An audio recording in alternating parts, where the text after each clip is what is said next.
welcome back to Books with Brandywine. Today is Saturday, I think. Yeah, it's Saturday. And I just finished reading Much Ado About Nothing. It was either yesterday or the day before. The days are kind of blurring. I'm not even sure what days I've finished reading what. But I loved Much Ado About Nothing. So this was my first time ever reading it. I have not watched any of the movies that were done of it. I have not read the play. I had no idea what to expect. Besides knowing that it was one of his comedies, I didn't know anything else about the play. And then reading it, I realized I have heard, snippets. I'd heard about Beatrice and Benedict's relationship, but, I didn't realize that came from Much Ado About Nothing. So I had no expectations going into this play, except that it was a comedy, and I was looking forward to having a good laugh, especially after having just read a tragedy, and now I'm reading a history. So the comedy was kind of in between both of them, that lighthearted moment of fun. And so for anyone else who doesn't know anything about Much Ado About Nothing, the basic plot was that there's Leonardo's family. He's an old guy that lives on Sicily. He has a daughter whose name is Hero, and then his brother Antonio has a daughter whose name is Beatrice. And there has been a war, and the soldiers are coming back from the war, and they stop by Leonardo's house on their way to I think it's Mantua or something, onto wherever their next destination was. And the soldiers are the Prince Don Pedro, his bastard brother Don John. I keep wanting to call him Don Juan. Don John. One of his friends whose name is Benedict, and one of Benedict's friends whose name is Claudio. And then Don John had a couple guys that were with him whose names I'm totally blanking on. And I don't know if they're from the area, but they've obviously been to the area before because they knew the daughter, the prince obviously knew Leonardo. They're good friends. But it seemed like Claudio knew of Hero from previously, and Beatrice and Benedict have a long-standing feud, I guess, going on from before the war. And so they're back, and they're going to be staying on this estate for a few days, and things start to happen. So Claudio falls in love with Hero, and of course that match is highly encouraged by everyone because they're both really good people and they think they'd be a good match. And Benedict and Beatrice have that long-standing feud that I was talking about, so they're always fighting. They have both sworn off marriage, and once Claudio and Hero are put together, Claudio and the prince decide that they are going, and Leonardo and Hero decide that they are going to help Beatrice and Benedict fall in love with each other because they are perfectly matched to each other. Personally, I felt like their fighting was flirting even from the very beginning, even before I knew they were gonna try and put them together. I'm dude, these two are totally flirting. And the fact that every time they're together, they end up going off and fighting amongst themselves, I was no, they're totally flirting. Which, normally I wouldn't encourage flirting as being people fighting with each other because it is so negative, but they were totally flirting. And so they're well matched, and so that they were going to try and get them. And so that is one of the major plots of the book, is them trying to convince these two that they're in love with each other.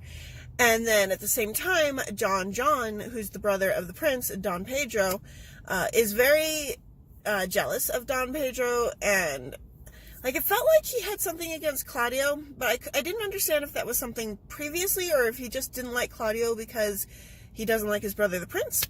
And so he, everything that's going on in the book between Claudio and Hero, Don John is trying to put a wedge through.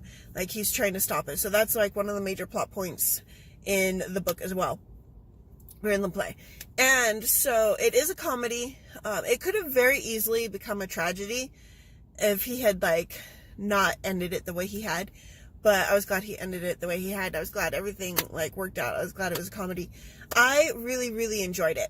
As it is, one of the things that I was complaining about Romeo and Juliet was that they got married within a day. And it seems like this is a common theme in Shakespeare plays, which I had not noticed. But in every play that I've read so far, even like I read Romeo and Juliet. I just read Much Ado About Nothing. I'm now halfway through King John. And apparently getting married in one day is just something that everybody in his plays does. So I kind of feel like that was no longer a valid point for why I didn't like Romeo and Juliet. Although I still maintain they were too young to get married in just a day. But apparently that's just a thing in his place, which I did not know because I had not read as many, I guess, and it had been years, so I didn't realize that was a thing. But that is apparently a thing. They get married in one day in Shakespeare's plays. So now that I've read Much Ado About Nothing, I looked it up a bunch. I found out that there was a movie in 1993. The version of Much Ado About Nothing that I had was actually the movie tie-in version. So it has the pictures of the actors from the 1993 play on the cover. It has in the very middle, like pictures of them of scenes from the movie.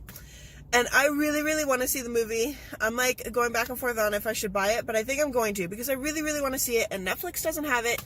And like, it's a star-studded cast. So, Keanu Reeves plays Don John, who's the brother. And I'm a little bummed because I've never, you know, I grew up in the 90s. I had a crush on Keanu Reeves. And so, like, the thought that he's playing a villain, and not even, like, a good villain, just, like, a pouty, vindictive villain, like, kind of makes me sad. Like, I know he'll be good at it, and I could hear his voice while I was reading it, but it just makes me sad. And then Denzel Washington plays Don Pedro, the prince, and Kate Beckinsale, in her first movie debut, I believe, plays Hero, and Emma Thompson plays Beatrice, and Kenneth Branagh? I'm not sure how to pronounce his name, plays Benedict. And I don't know who the boy was that played Claudio. I know he looked really familiar, but I didn't recognize him. And then there were some other faces, too, that I recognized. And just, like, that cast alone makes me really, really want to see it. And so I think I'm going to have to see it because, like, I also was reading some other articles and people were saying it was, like, their favorite Shakespeare movie, which really, really makes me want to see it. And then there was another Much Ado About Nothing that came out in, I think it was 2011 or 2015. One of those years, somewhere in the 2010s. And that one was done by Josh Whedon. And I'm still debating if I want to see that one or not.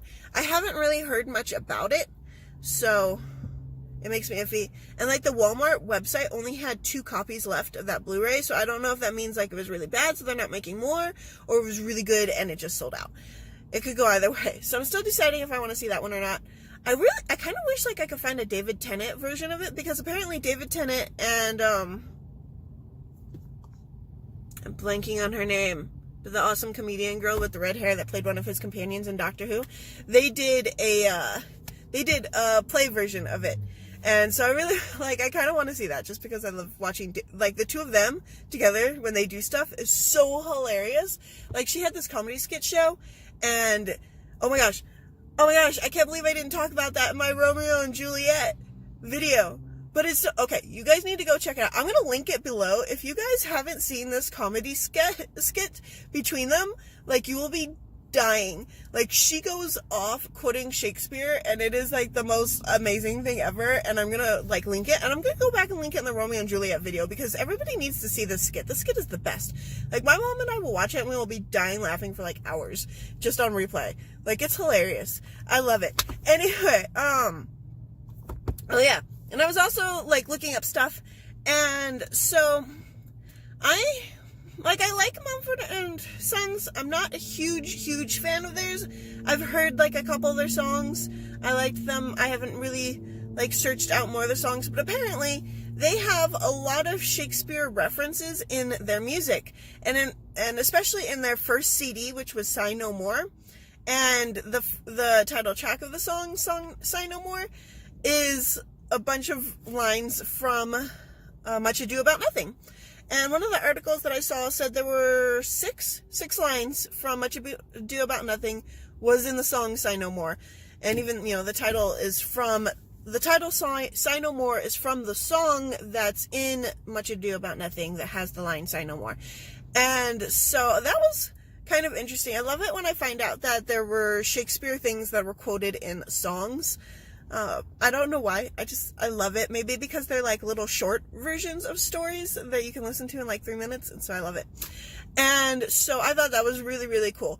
So I'll be linking some of the articles down below also that I saw from that talked about Mumford and Sons and Shakespeare and how they correlate. Just, in case you guys want to read up on it.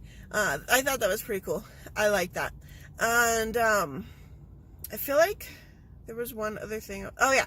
And there were 2 books that have been adapted. It seems like Much Ado About Nothing, even though it's like a hilarious and awesome play, is not adapted very often.